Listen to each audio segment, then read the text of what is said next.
Hi guys, sorry about that. My camera here only has a 30-minute reel to record, so this is part 2 if you like. I was just mentioning that recording goals being very important, and I was talking about how in my journal I am able to record a progress report on how I'm doing in terms of achieving my goals. I can go back at the end of each month and sort of recap how close I am to achieving the goals that I set at the start of the month. All right, the 7th principle of goal setting, develop goal achievement strategies. What I just mentioned about keeping a journal, keeping a log, or a training record is a goal achievement strategy. It's a way of helping us stay on task. Talking regularly to a coach or a sports psychologist or an assistant coach can be a goal achievement strategy. Somebody that we can be more accountable. A goal achievement strategy, a lot of people that who lift, who go to the fitness center or to the fitness room or work with a personal trainer, a goal achievement strategy is to do exactly that. Have a partner. Have somebody you can be accountable to that you can train with. That's one of the reasons why personal fitness trainers are so successful in this day and age, is because they allow a person to sort of have a personal motivator, have a personal coach, have somebody who will help them stay on track when it comes to achieving their goals. Okay, number 8, consider participants' personalities and motivations. We mentioned in class that personality is the sum set of characteristics that combine to make a person truly unique. Well, we have to understand that everybody has a different personality, everybody has different motivations, and everybody's goal is going to be a little bit different. So we've got to honor that.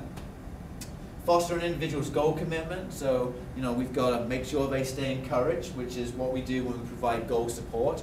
Good coaches are aware of what their players' goals are individually and hopefully as a team.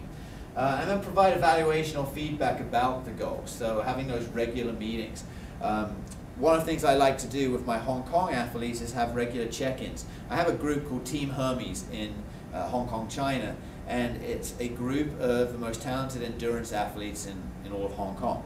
And I coach most of those athletes, and so what we do is we have regular monthly meetings. And I haven't been in Hong Kong now for a couple of months, so as soon as I get back, one of the first things I'm going to do is actually have a meeting with all of those athletes. And everybody knows everybody, and it will be a kind of a fun meeting. And at that meeting, I'm going to hand them a card. And on that card, it will be a little index card, and on that card, it will have their personal best, it will have their 2011 and 2012 season bests, and then it will have an expectation or a goal for 2013. And we will talk about it. I'll announce what their coach's goal is for 2013, and we'll laugh and joke about some of their goals, and we'll recap how the last season went. But part of that is the evaluation and feedback about goals. Part of it is goal support, and part of it is making everybody be more committed to their goal. A shared goal sometimes is much more useful than having an individual goal that's never talked about and is never thrown out there. All right, so let's talk about these in a little bit more detail. We'll go through this fairly swiftly. So again, it's still our principles of goal setting, but a little bit more specifics about each one. The first one was setting specific goals. So specific goals much more useful than general goals. So an example here, if we want to bring our cholesterol level down, and we have good cholesterol and we have bad cholesterol. Well, a specific goal, rather than just generally saying lower cholesterol, might be lower the cholesterol from a number, 290 down to 200. To make it even stronger, we may even put a time frame that we can attach to that specific goal. Likewise, with setting moderately difficult but realistic goals, this I think is a moderately difficult, and I think it's fairly realistic. I think lowering our bad cholesterol by 90 points is definitely doable. So that would be appropriate. Setting long-term and short-term goals, we will talk about goal staircases. I'll actually give you an example of one momentarily. But short-term and long-term goals are both very important. Likewise, performance and process goals and outcome goals. All 3 types of goals play a part, and we should try and make sure that we have each of those set for ourselves. Here we go. Here's an example of the goal-setting staircase that I mentioned. This is for an ice skater. So maybe they are working towards a second test award. So, well, first of all, you've got to get the first test award, and then there's a whole bunch of different techniques and skills they have to perform in order to be able to progress towards this second test award. And you'll notice this progression goes up in more and more difficult, but it has a step for each short-term goal, which eventually is going to result in us reaching the next level. We can also look at this in terms of a mountain of change, if you like. This is just another graphic that's basically doing the same thing. So here, if we've got a long-term goal of improved health and improved fitness, we're going to have some stepping stones that are going to have to happen in order for us to get there. This is a very general, almost a subjective goal. Well, this is a little more objective, because starting down here, maybe we're going to kick things off by walking 3 days a week for 20 minutes at a time. We might do that for the first 2 weeks. Then we might progress to moving to a walk jog for 3 days for the next 3 to 4 weeks. Then we might, for the next by weeks 5 and 6, be jogging instead of walk jogging. So jogging 3 days, now we're going for 25 minutes. Then we might move in weeks 7 and 8 to jogging 3 days and push the time to 30 minutes. By weeks 9 and 10, we can jog 30 minutes 3 days per week, and now we can add some weights. Maybe we're lifting 2 days in a week. Up here at weeks 11 and 12, we're jogging 30 minutes, we're doing that 3 days a week, we're now lifting 3 days per week, and now we're 3 months into our fitness program, and guess what? The long-term goal of improved health and fitness, we're well on our way to that. But what we've done it through building in some incremental stages. Setting practice and competition goals, recording goals. I like this phrase, ink it, don't think it. So again, I mentioned earlier, goals are only as good as the piece of paper they're written on. So we should be writing those goals down and putting them up somewhere where we can see them every single day. True story, actually. There was a young lady who I used to work with who had this goal to lose a significant amount of weight. And she was involved actually in a marathon training program that I ran for beginning marathoners way back when I was a coach in Utah many years ago while I was working on my PhD. And she wanted to lose about 40 pounds. And so it's one of the reasons she got involved in this program. So she asked me, Coach, how can I do this? How can I get down to this weight? Well, I said, well, okay, you want to lose 40 pounds. What are you right now? And she said, well, Coach, I'm a bit embarrassed, but I'm 195 pounds. I've really kind of let myself go. I said, okay, so you want to get down to 155 pounds? She said, yeah, I do. So I said, okay, first thing I want you to do is I want you to write 155. I want you to put it on a note card. I want you to take it home. I want you to put it on the mirror, so that every day when you go into the bathroom or every night when you go to brush your teeth, you've got a number that you're looking at, 155. And she said, okay, that's kind of crazy, but I'll go ahead and do it. And I said, oh, one more thing. What I would like you to do is every day you get up to brush your teeth, and every night when you come home to brush your teeth and you're looking in the mirror and you see 155, I want you to use an affirmation. I want you to say to yourself, I look good at 155. I look great at 155. And she laughed and thought that was funny. And she said, at first that was really hard to do. It was hard to look at herself in the mirror and say, I look good at 155, when it was obvious she didn't look 155. But she said after a while it got to be a really good habit. She used to smile and giggle. And I'll tell you what, in 3 or 4 months of that program, she just started seeing the weight come off.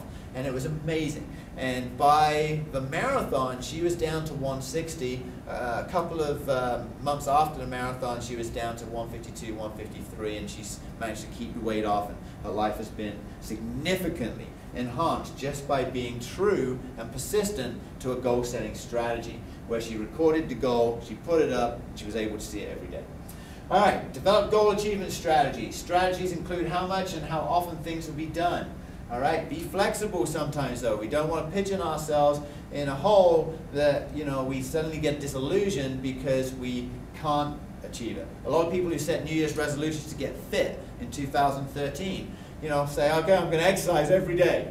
Well, when the schedules start to get busy, they start to miss a day here and there, and suddenly they're down to maybe 2 or 3 days, and suddenly, suddenly no days. So be kind to yourselves. A goal achievement strategy is good, but we need to be flexible and build in times where we might not be able to get certain things done. All right, so we've talked about this already. Considering participants' personalities and motivations. Down here we've talked about individuals' goal commitment. So we want to promote that goal commitment by encouraging progress and providing consistent feedback. And we've got to actually talk to the athlete. We should have a relationship with the athlete that we can constantly get their take and check in with them to see how they're doing.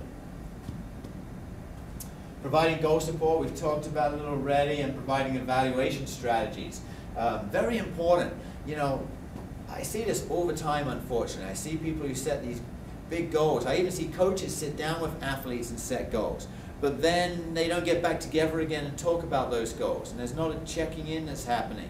And that's a little unfortunate, because that check-in along the course of a season is so vital. The athlete feels more supported, and then the athlete is accountable to somebody. So that's important too. All right, so hope. What does the word hope mean?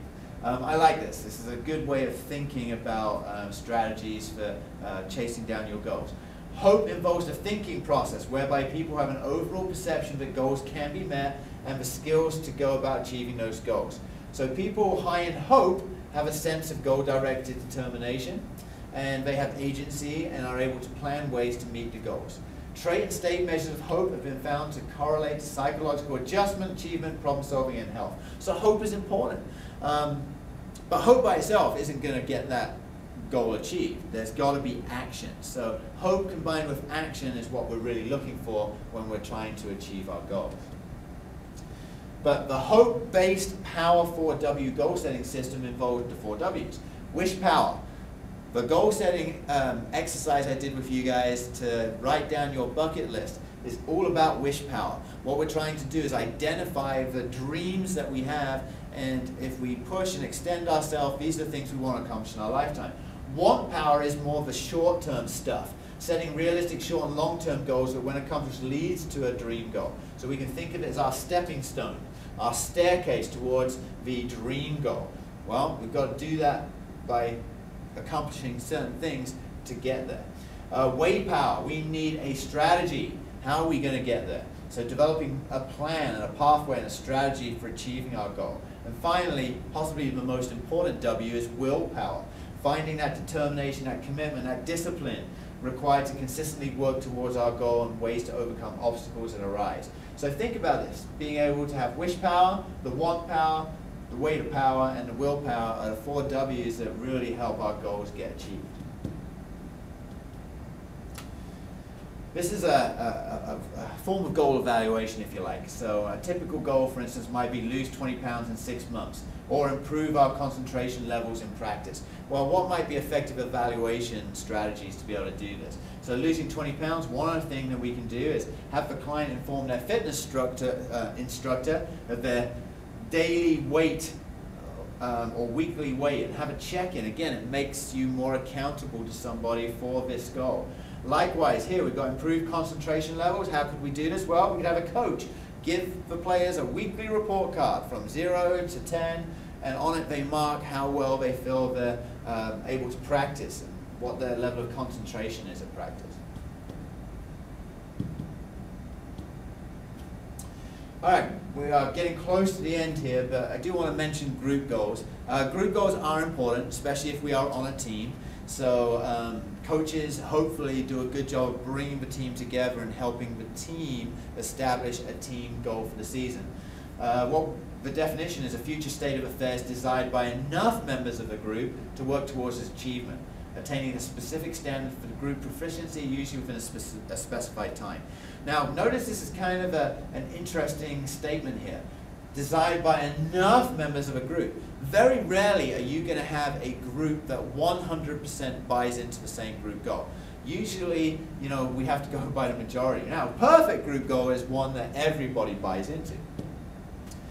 Group goal setting principles are very similar to our individual goal setting principles. Establishing long-term goals first, the outcome goal first, and then we start working on those short-term goals which allow us to achieve a long-term goal. Involving everybody in the exercise of establishing those team goals.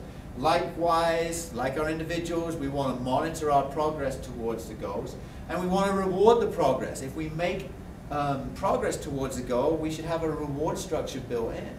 I always told my athletes when we trained for an event, you know, along the way we may have a dinner, or I may give them a t-shirt, or I may give them something that keeps them excited on track. One of the things I do with the athletes in Hong Kong, and everybody knows I have this, if a Hong Kong athlete breaks a Hong Kong record, which is a significant achievement, which would obviously be progress towards their own personal goal, I say I buy them shoes. So out of my own pocket, like I had a high jumper who broke the Hong Kong record in high jump, and so I bought him a pair of high jump spikes.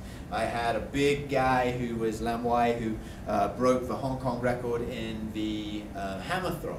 And I promised him that if he broke the 60-meter barrier, I would go out and get him some throw shoes, and that's what I did. So rewarding progress made towards an individual goal, and we can do the same thing towards a team goal. Foster a collective team confidence or efficacy concerning team goals. We want everybody to buy into the goal, but we also have to have everybody believing that that goal is actually achievable. All right, finally, last thing, probably the most important thing in this session on goal setting is SMARTS. And you've probably seen this before. It's an acronym. The best goals are written smartly, if you like. So, best goals are written very specifically. The best goals are always going to be measurable. Our best goals are going to contain some action orientation. Our best goals are going to be realistic. Our best goals are going to include a time frame, and most importantly, our best goals are self-determined. Coaches sometimes make the mistake of creating the goals for the athletes. While that's not a horrible thing to do, a much better thing to do is actually have the athlete be invested in creating their own goals. An athlete that creates their own goals is much more likely to stay committed to those goals because they have an investiture in what those goals were when they were created. So goals should be specific, measurable, action-oriented, realistic, time frame oriented or timely, and self-determined. Goal setting systems, how do we put this together? Okay, well first of all it involves some preparation and planning. So a coach is going to have to do an assessment of the needs and the ability levels of his players, be able to set goals in a bunch of different areas, identify what influences might be there for goal setting, athlete commitment, their potential, plan goal achievement strategies. So there needs to be some significant preparation and planning. The second phase of designing a goal setting system is the education acquisition phase. So we schedule meetings, we focus on one goal initially, and we keep progress reports, but we have to educate our athletes on the whole process and teach them how to do it. And then our third phase would be implementing that goal setting strategy or that goal setting system. Identify what we're going to use to do those evaluations. Are we going to use those check-ins, those meetings or checklists? Provide constant support and encouragement. Plan for doing some re-evaluation as we go through a season. Because we've got to understand that goals can be set in whole many different ways, including individual goals, team goals, and also for psychological skills. Sometimes our focus, our concentration, self-confidence, ability to handle pressure. What else have we got in there? So our ability to reduce tension and anxiety. So all of those things might be planned as we're trying to elicit some behavior change. Okay, common problems in goal setting. Sometimes it's a problem just convincing students and athletes to actually set goals. Even though we know it works, there's still some reluctance to actually being a part of that process. Sometimes we have a problem with failing to set our goals specifically, or setting too many goals, or not adjusting our goals, particularly if they were unrealistic to start with. Failure to recognize individual differences and then not providing follow-up and evaluation. These are common problems we see in goal setting. We also may run into something out of our control. For instance, if this is our original goal and this is performance, maybe we have an athlete that sustains an injury. Well, now it's going to be very difficult for that athlete to reach this goal right away. There's a performance decline with the injury. So now we've got some baselines and we've got weeks of the season. We may have to come back and adjust that goal. Once they achieve that goal, we may adjust it again. Now, as the athlete starts to improve their level of performance, we can re-establish the original goal and maybe even go on further to establish an ultimate goal. All right, so that's pretty much everything in terms of what the book talks about goal setting. I'm going to sort of finish with one little story. Again, I'm not sure if I mentioned this story in my class, but it's one of my favorite goal setting stories. My high jumper from Florida who jumped for me at Southern Virginia University. Young kid, not a great high jumper in high school. He jumped 6 feet, but nothing real special. But he had this dream of being a 7-foot high jumper. And I apologize if I've shared this story already, but I love the story because I love his commitment to that goal of 7 feet. You know, he would write 7 everywhere in his room, on his books. He had a little handband which had number 7 on it. He would walk around with a folder with all of his school notes in it with Uno 7 cards. I mean, he was possessed by this desire to achieve 7 feet. And everything he did was a commitment towards jumping 7 feet. You know, he would constantly come in and talk about 7 feet. He would ask for videotape of himself jumping, as well as videotape of other great jumpers jumping. And he was absolutely 100% committed to that goal. Well, in his first year jumping in college, he jumped 6'4", which is pretty impressive. That's a 4-inch improvement. Then the second year, he came back after I set him a summer workout program, which he followed to the letter, and he came back bigger, stronger, faster. And to cut a long story short, in the very first indoor meet of the year, he jumped 6'10". And everybody was really excited about it because 6'10" meant that the bar got to go to 7 feet. And so we put the bar up at 7 feet, and it was his first ever chance to have a jump at 7 feet. There were 2 people left in the competition. It was an indoor competition. Because the competition had gone on so long, everything else was finished, so everybody there is watching. I knew as his coach just how much it meant for him to be able to achieve this goal of jumping 7 feet. And I remember it almost as if it was yesterday. You could have heard a pin drop in the building. And I remember he was losing the competition because the other athlete had missed less than he had. Well, it came down to a situation where Corey had to jump 7 feet, not just to make his lifetime dream and goal, but to win the competition. And I remember going up to him and just saying, Corey, it's not about 7 feet, it's about winning the competition. Come on, let's make this happen. And I walked away, and it was a powerful moment, watching this kid come round the turn on his J, accelerate into the bar, go up, not even touch the bar, and the crowd erupted. The young man jumped 7 feet. It was his lifetime dream all the way through high school to be a 7-foot jumper. And he achieved it because he remained committed. He had a specific goal that was measurable. He had a time frame, which was his college career. So he achieved it in his second year as a sophomore. It was realistic. I wasn't 100% sure when I first met him whether it was realistic, but as I saw his commitment to his goal, it certainly became more realistic. And it was self-determined. He came up with the goal for 7 feet. I didn't come up with that goal. That was his dream, and it was his goal. And it was a beautiful thing to watch, and it was a beautiful thing to be a part of.